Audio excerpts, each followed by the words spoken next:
My new dream photo desk can go from top-down flat lays to virtual backdrop product shots at the click of a button, all without light stands or soft boxes in this tiny studio. From photo and video editing, work Zoom calls to gaming after hours, the setup can do it all, but the biggest cost isn't the desk, mics, or cameras. Instead, the opportunity cost spending all my time in here when I should be creating out there. What's out of frame decides what's inside it. Hello, I'm Jack. This is Bokeh Therapy, and even if a cyclone didn't ruin my last setup, it had 6 fatal design flaws. I overcame those 6 mistakes with this rebuild philosophy. What's out of frame needs to look as good as what's inside it. So I'm filming this anamorphic studio tour using Suray's 20mm T1.8. Every frame of this video with black bars on top and bottom were filmed with this lens. And I'll show you the room layout, lighting design, all the cameras and accessories that transform the desk, as well as my new favorite virtual backdrop. Other than a review copy of this Suray lens, I paid for every product in this video, and this rebuild isn't funded by sponsors. It's funded by my day job, which brings me to mistake 1 from my last setup: half measures. I already sit at a desk at work all day long. Do I really need a proper desk at home? I thought I'd rather spend my downtime on the street taking photos, so everything in my last studio was a half measure. Random tripods here, light stands there. If there was too much echo in the room, I went with the mishmash of temporary acoustic foam panels. This time I wanted something more intentional. Wooden slat panels with acoustic felt backing from Bunnings, Australia's version of Home Depot. Along with the rug and linen curtains, this dampens the sound in the room. Even though the look can be overdone, little details make all the difference. Removing the skirting board so that it's flush to the ground. There's metal framing up top finished against the timber with a custom built-in look rather than temporary set decoration. Instead of light brown, I went for a smoky oak color. There's less color cast and more visual contrast. I kept the other walls in a room white with a block-out roller blind linen curtains, which lets me avoid mistake 2 from my last setup: huge lighting modifiers. It was too claustrophobic in this tiny 3x3 room. What's out of frame decides what's inside it. So this time we installed a light ledge, 2 pieces of timber screwed into every wall stud, mounting points all around the ceiling. With the right clamp, I can mount smaller lights without anything touching the ground. We also added power points up top too. There's 2 Amaran T4C tube lights mounted using small rig desk clamps for some practical ambient lighting. Key light, I have an Amaran 200X mounted to the light ledge, but again, I don't want a huge light dome. Instead, I use the Spotlight Mini to project a huge circle of white light onto my linen curtains. I do have other lights in the room to pull off that virtual LED backdrop look, but this bounce is my giant soft source that wraps around the room. It's been 3 months without a studio, no anchor or home base. But strangely, I've never been more creatively consistent. A 1.33 times squeeze factor turns the Suray 20mm DX lens into a 22mm full frame field of view horizontally, but a tighter vertical crop close to X-Pan. Throwaway elements on the edge now transform the composition. Flares and oval bokeh, cherries on top. Is feeling at ease what's holding me back? Constraints fuel the creative. What's out of frame decides what's inside it.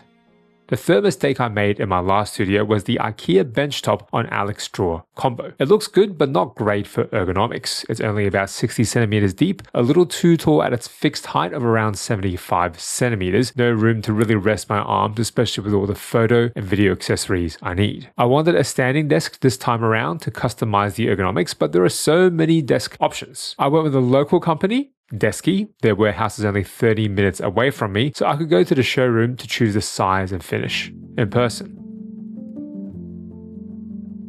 Putting the desk together took me an hour.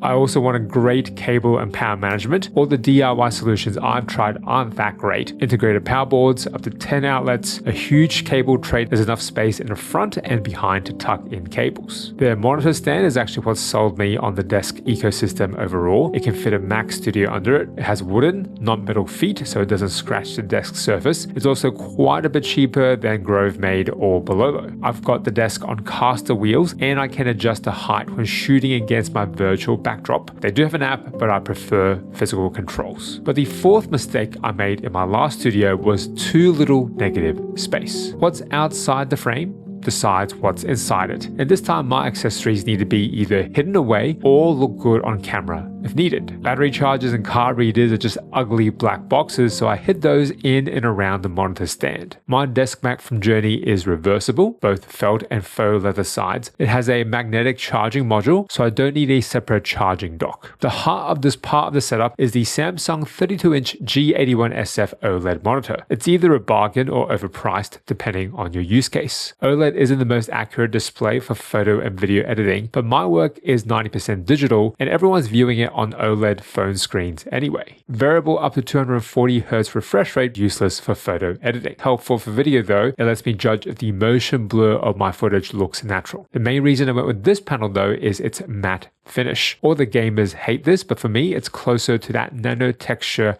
Apple display without that premium Apple price tag. I do wish it was mini LEDs, less chance of burn-in, but OLED panels are so thin that the monitor doesn't overpower the setup. It's the same philosophy for peripherals, MX Master 3S, Keychron K4HE, Kanto U2 speakers. None of these are best in class, but they're all functional and minimal. What is best in class for the price is the Elgato Wave Mic Arm Pro. I've hidden the clamp behind the monitor stands, very flexible and crazy strong. I have wooden and leather trays from Amazon for my cables, adapters, my SSDs. All these accessories are linked below and documented on my blog and weekly Bokeh Therapy newsletter. All this extra space means I can have a dedicated top-down camera. Flat lay product shots are always ready to go, either using the wooden grain of the desk or different colored cutting boards as my backdrop. None of this works without lighting, and I do have my giant curtain bounce, the tube light against the desk, and another little tube light mounted to an old mic stand as my custom desktop lamp. The extra spice on top is an Amaran 150C, always pointed downwards towards this flat lay area. Add texture and color into every flat lay top down, but the fifth mistake I made last time, that I refuse to make this time, is a low quality webcam. Dedicating a mirrorless camera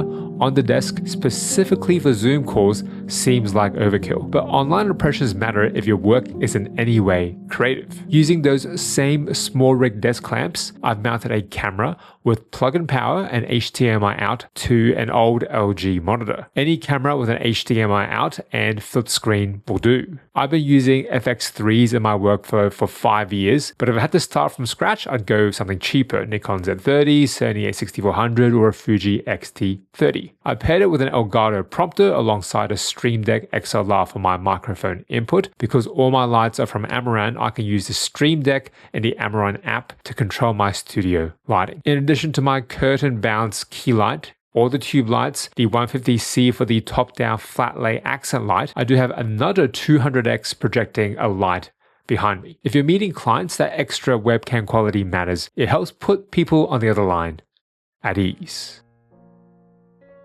A studio was my blanket of security. But what if it led to complacency? For street photography, context is king. No home base? Another reason to create around constraints. What's out of frame decides what's inside it.